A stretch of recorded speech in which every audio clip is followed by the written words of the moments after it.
किसानों की जमीन तो ले ली गई 850 रुपए में, रिश्वत चली गई मायावती जी के और उनके भाई के हाथ में 6 से 7 हजार रुपये और 10,500 रुपये में दे दी गई वो बिल्डरों के हाथ में, और बिल्डरों ने आगे उसे आने बहुत ऊंचे भाव पे जो फ्लैट बाहर से उनको बेच दिया।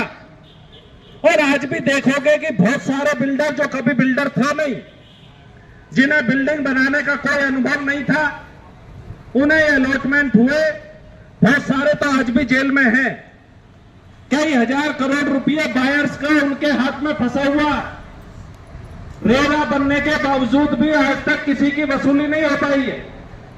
तो ये लूट का अड्डा इस तरीके से बनाया है, और जितनी भी सरकारें यहां आई हैं वो सब नोएडा और ग्रेटर नोएडा को इसी रूप में देखती रही है कि यहां से किस प्रकार से पैसे की वसूली हो। पिछले बहुत सारे सालों में हम अपने हकों के लिए लड़े, जिसमें एक महत्वपूर्ण हक यह भी था, और हक क्या है तो मतलब इससे बड़ा अन्याय हो नहीं सकता कि आपकी हमारी जमीनों के अधिग्रहण के साथ साथ हमारी आबादियों का भी अधिग्रहण कर लिया। इसके लिए कॉमरेड सरदाराम के नेतृत्व में बड़ी मजबूत लड़ाई हम लोगों ने लड़ी, किसान सभा ने वो लड़ाई लड़ी, और 2 मई 2010 को हमारा ये समझौता हुआ कि प्रति परिवार 3000 मीटर आबादी हमें मिलेगी, जिसमें 2192 प्रकरण 2011 में, 12 में और 15 तक पास हुए। शुरू में जो प्रकरण थे 1451, वो जो शासनादेश आया था 24 अप्रैल 2010 को,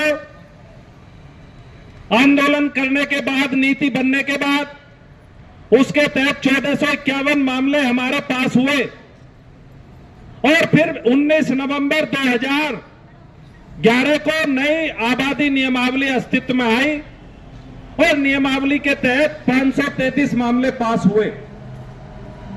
इसमें मैं 208 मामलों का जिक्र और करूंगा कि बादलपुर और सादापुर में बिना मास्टर प्लान के भेंजी की कोठी के इर्द गिर्द केवल पार्क बनाने के मकसद से, सौंदर्यीकरण करने के मकसद से वो जमीन एक्वायर कर ली गई।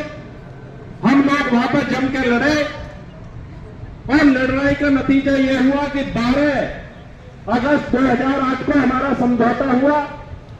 उस समझौते में 20% जमीन हमारे जो साथी लड़ाई में बकाया रह गए थे, जिन्होंने मुआवजे नहीं उठाए थे, लखनऊ में बैठ के मुख्यमंत्री के साथ हमारा समझौता हुआ, और उस समझौते में वो 20% जमीन उन किसानों को वापस तय हुई, जिसका प्रस्ताव 76वीं बोर्ड बैठक में पास हुआ। चौगानपुर के 14 और भागलपुर के 194 मामले ये हैं। तो इस तरह यदि आप गिनोगे तो आबादी के 1451 मामले तो शासनादेश के तहत पास है, 533 मामले आबादी नियमावली के तहत पास है, और 208 मामले भागलपुर में और चौगानपुर में पास है 76वीं बोर्ड बैठक में। अब इसमें कहानी जब आगे बढ़ती है, कुछ लोगों ने लीज करा ली, ज्यादातर ने नहीं कराई। देवमन देवी का मामला आ गया, उसमें लीज बैक की कार्रवाइयां रुक गई। उसके बाद जब बीजेपी सरकार आई तो किसी ने शिकायत करी बिसरत के मामले में, और अब किसी एक व्यक्ति की जांच होनी थी, जांच बिठा दी गई 2192 सारे प्रकरणों के ऊपर। 2192 प्रकरणों की जांच चलती रही, हम लोग मांग करते रहे। जब 21 सितंबर 2021 को माननीय मुख्यमंत्री दैनिक जागरण के प्रोग्राम में ग्रेटर नोएडा में आए, तो हमें मौका मिला वहां पर प्रश्न पूछने का। तो हम लोगों ने आबादी के जो अनुमोदन के लिए प्रकरण गए लखनऊ, उनका मुद्दा उठाया। मुख्यमंत्री जी के संज्ञान में ये बात गई, और उन्होंने 23 सितंबर 2021 को 1451 मामले को मंजूरी दे दी। फिर 533 मामले और 208 मामले फंसे रहे।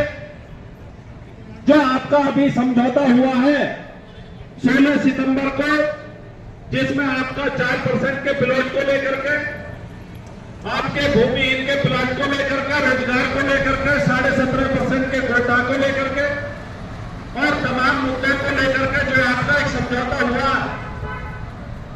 वो ये बात मैं इसलिए कह रहा हूं कि कोई कंफ्यूजन हमें नहीं रहना चाहिए। वो समझौता हमारा हुआ कि 31 अक्टूबर